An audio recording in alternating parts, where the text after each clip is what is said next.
gotta keep reading, 'cause this book's gonna be a good book. 'Cause this book's gonna be a good book. 'Cause this book's gonna be a good book to read. 'Cause this book's gonna be a good book. 'Cause this book's gonna be a good book. 'Cause this book's gonna be a good book. Hello and welcome. Thank you for sharing your time with us. I'm going to be sharing with you 16 ideas about what qualities you need to have and best practices of teaching reading. Many of the ideas came out of the 1989 NCTE or New Policy Guidelines report, but have been adapted over the years. Come with me as I share 16 top ideas that reading teachers need to have. We'll be looking at a classroom filled of students, and showing you guys real-life examples of what you should have in a reading classroom.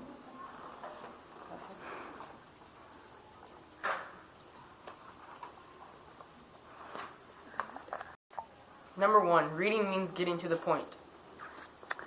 Reading is not the phonics or the skills that are useful, but rather the act of actually the transaction between the words of an author and the mind of a reader. Number 2, reading means thinking.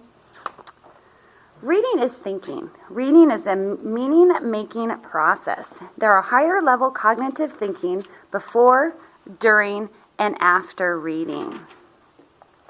Number 3, reading out loud is key to learning to read. Grandma, guess what? I'm having a good time in here. And so I am not even thinking about the monster under my bed. Just then, I did a gulp, because I shouldn't have said that, I think. I looked at my bed kind of nervous. What if the monster was under my bed right there this minute? Oh, number 4, reading is the best thing for learning. Oh. The quantity of the children's reading experiences is related directly to their achievement levels. Read, read, read. What do you guys think? We love reading!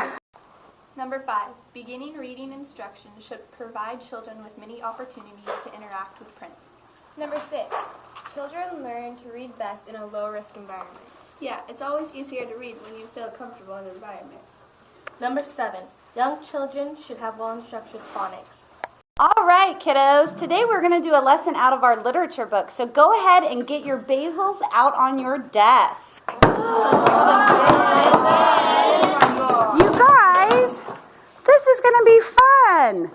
No. Fortunately, Basil reading books are not always enough. Access to an array of rich print and chances to read many interesting, informative books are the base to a successful program. Do you guys not like reading just the literature book? You want to read more different, interesting things? Yeah. Right. Okay. I want a choice in my reading. Yeah, I want a choice too. Reading isn't fun unless you have a choice. Number 9, choice is an integral part of literature behavior. Allow the freedom for the choice for your students. It makes them excited and wanting to learn, to read.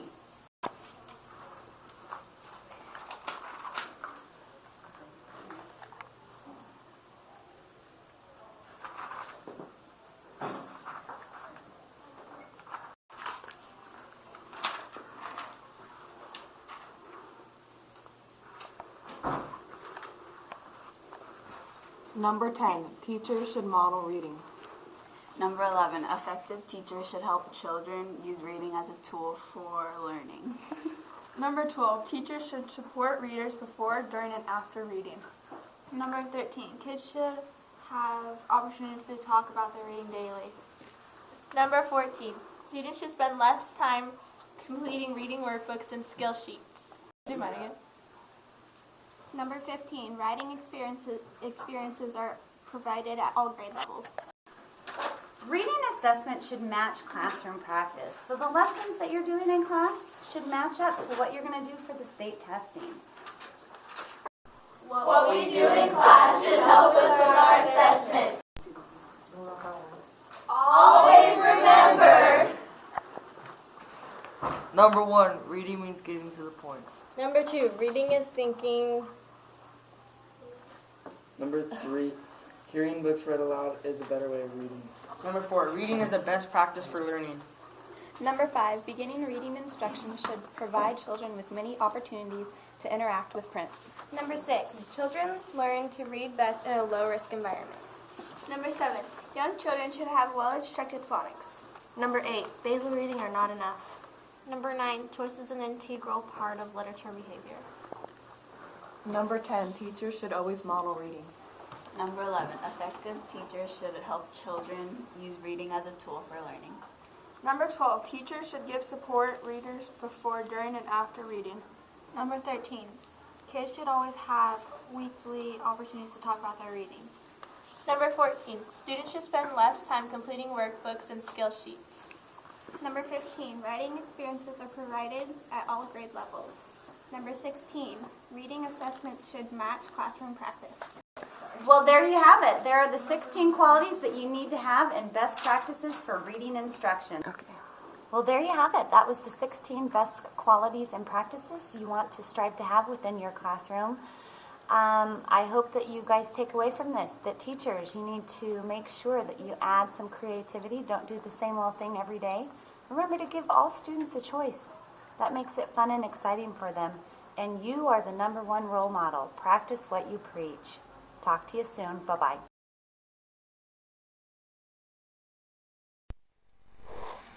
The controversy over beginning reading. Phonics or whole language? How are you taught? The reading wars are still going strong after 50 years of pitting skills-centered instruction against holistic approaches. Many names for this war are phonics versus literature, drive versus play, teacher control versus autonomy. Many phonics experts believe whole language is the direct cause of 50 million people being functionally illiterate. Apparently, the federal government agreed. No Child Left Behind insisted on phonics-centered programs and even endorsed specific commercial material such as direct instruction, a program that concerns many experts due to its inaccuracies about how English is spoken. The texts used are unimaginative, unrealistic, and uninteresting. But see if you agree in this next clip. These pictures tell a story about what a girl did. This board is over the puddle. Where is this board? Over the puddle. Good job. Tell me quicker. Where is this board? Over the puddle. Yes, over the puddle. First, the girl stepped on the board. Who stepped on the board? The girl. Yes, the girl. The picture shows what the girl did after she stepped on the board. What did the girl do? Walk on the board. Yes, she walked on the board. What did the girl do after she stepped on the board, everybody? Walk on the board. Very good. Now, I'm not going to point to the pictures. Everybody, what did the girl do before she walked on the board? Stepped on the board. Yes. When did she walk on the board? After she stepped on the board. Excellent answer. When did she walk on the board? After she stepped on the board. Excellent. One more. Where is the board, boys and girls? Over the puddle. Good answer. A bigger concern still is that it appears to be politicized in that the material is marketed to inner city schools. The founder of direct instruction, Siegfried Engelmann, believes that Black American children do not possess a fully developed human language. Hard to believe in this day and age that there's people like this willing to admit that anyway. Beliefs like this only fuel the fire and heat up the debate. In a balanced reading program, phonics is only one ingredient. Most advocates agree that phonics should be completed in the first 2 or 3 years of school, and has little to do with reading instruction past 2nd grade. It's like riding a bike. Once the sound symbol code is learned, it's learned. Most agree that in a balanced system, phonics is only about 5% of the instructional efforts teachers make. But if you don't break that alphabet code, you can't read. Researchers that are considered mainstream believe there are 6 key ingredients for a best practice first grade program. Number 1, reading good literature aloud is very important. Whether that's your grandparents reading to you, your parents, your teacher, kids need to have good literature read to them. Number 2, shared reading, like teacher-guided discussions of visual texts, including language experience stories, like big books and other literature. Number 3, independent reading at child's fluency level, wordless books, picture books, chapter books, non-fictional material. Number 4, comprehension instruction through small guided reading groups. Number 5 for a balanced first grade program is phonics and word study, including word sorts, word walls, word families, and spelling patterns. And number 6, writing, journal keeping, stories, responding to literature, using age-appropriate developmental spelling and drawing. If a primary teacher allows roughly equal classroom time for each of these 6 elements, we see that explicit separate instruction in sound and words might occupy, maybe 15 to 20% of reading and language arts time, a fractional but important component. Nor are the recommended phonics activities dull and mechanistic drills. Rather, they are lively strategies like word sorts, when kids arrange words on walls into different kinds of sets, or word walls. This is the talking word wall. The word wall is used with the LiveScribe pen. For ministry direction, word walls are now to be interactive for students. Students should be able to come up to the word wall, remove word cards, bring them to their desk to help them with spelling and definitions. This word wall is interactive with the LiveScribe pen. For example, students can come up, read the word, take the card off of the wall,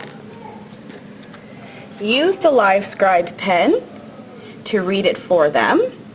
Reptiles breathes air, lays eggs, and skin is made of scales. Then they can flip the card over to see a picture that represents the word. Once a young child learns to read fluently, phonics instruction should be over, according to the experts.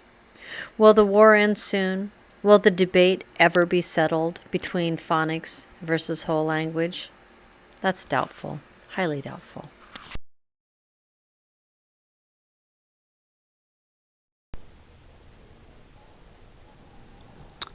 Reading skills learned in the primary grades are no longer enough. Kids need to constantly redevelop their repertoire of ways of thinking about text. Recent studies have indicated that only about 3% of American teenagers are advanced readers. Even more shocking, a survey of the 2004 American College Testing Program indicated that only 22% of the 1.2 million students who took that test were ready for college-level work in literature. The research strongly shows that intermediate and adolescent readers need 3 things: a balanced diet of good books, an expanding repertoire of cognitive strategies, and the social skills to interact productively with classmates around books and ideas. In an effort to more thoroughly engage and strengthen adolescent readers, teachers have moved toward a more balanced mix of real-world material in a variety of genres. Textbooks are beginning to be used more selectively, allowing students to dig deeper into a smaller number of topics. In addition, these textbooks are being supplemented with a variety of other sources, especially sources that invoke critical thinking by offering alternate interpretations, contrarian views, or competing hypotheses. The other critical component to this age group is offering free voluntary reading, not just in English, but across the curriculum. All genres of education are beginning to build classroom libraries where students can immerse themselves in biographies, journals, magazines, and current trade books related to their field of interest. These include a variety of reading levels to meet the needs of all students. As students progress educationally, their exposure to more technical text and challenging writing styles increases. It is critical to student success that they continue to have exposure to teacher demonstrations, think alouds, and strategy lessons. Additionally, adolescent students need a strong but lively and often playful focus on vocabulary. The true mark of great reading instruction for older students is classrooms that are collaborative communities where kids work in teams, pairs, clubs, etc., in order to dissect meaning and interpretation of text. This cooperative literacy may be foreign to the more teacher-centered approach, but has been shown to be extremely effective and empowering. Here are some ways that a principal can impact reading in the classroom as well. First off, be a reader and a writer as well. Visit classrooms and read aloud to the students or discuss books they're reading. Write and share your writing in the school community.